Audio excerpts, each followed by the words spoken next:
Here's my mother also. And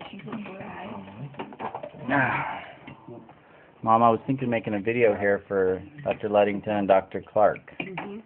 If anyone wants to say something to Dr. Clark, he's the legal owner as of this week still of this house, and he should see what we're doing here in the house. We're eating. There's Brendan. It's so sad that, hearing what the new owners would tear the whole place down. Yeah. It's a wonderful house. You have anything you'd like to say to Dr. Clark? It's pretty sad that it happened so fast and we didn't get a chance to. Wow. Too bad the house can't go into a big solid. Definitely Christian people and having our health and ministry is the best way to go. What about you, Joanne? Would you like to say something to Dr. Clark? I love Clark. Well, We want the house to stay. Do not demolish it. We need it. Yeah, we can go on a strike by your house. Not your house. say something positive now. Yeah, don't. On a positive note. I gotta tell you a little story. Are you having fun here, Kenny? I'm having the we're time having of a my blast. life. This is There was the best a- time we've ever had. Are you learning anything? Go ahead, Mom. Learning a lot.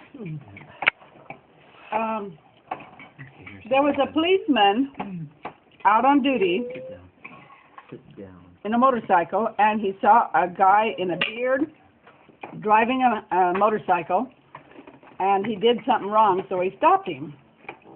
And somehow the Holy Spirit impressed him instead of giving him a ticket, because he would need so many tickets. He was impressed to pray with him. And he goes home and he tells his wife, he said, a policeman stopped me. Instead of giving me a ticket, he prayed with me, and she didn't believe him. Wow. Well, a little time later, he ran into this same policeman at a 7-Eleven. And he said, you know, my wife didn't believe me. And he said, well, we have worship, or we have a little Bible study in the evening, Wednesday evening, bring her over.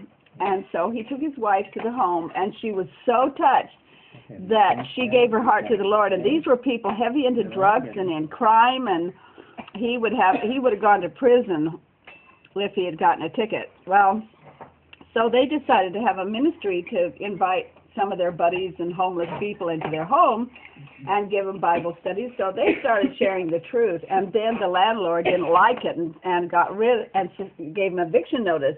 So they go back to the policeman that gave him the first Bible study and said, we're all being evicted. And he said, well, come into my house. And so all the homeless people that were with this couple that started the ministry that was brought to the Lord by the policeman, and they've started a pretty big ministry that goes on in Sacramento. Wow. That's amazing. Well, how many of us would like to see this place used for a health and homeless ministry? Aye. Okay. And we got the little eye here. Aye. What's interesting to me is that this house, you see insulation and stuff, newspaper in the 1920s, so you know it's old. And just when I have most earnest prayer and I decide that I'm going to dedicate my life and my time and energy to helping needy people and homeless, really more than we have already, but putting a lot of time into it, building a website and all of that, immediately on a Sabbath come in a bunch of people to tell me that the house is sold and it's going to be demolished. Does that seem like an attack of Satan? Yeah. So my daughter and I got down on our knees and we just prayed earnestly that Satan wouldn't prevail and that God would help us in this time of need and trial.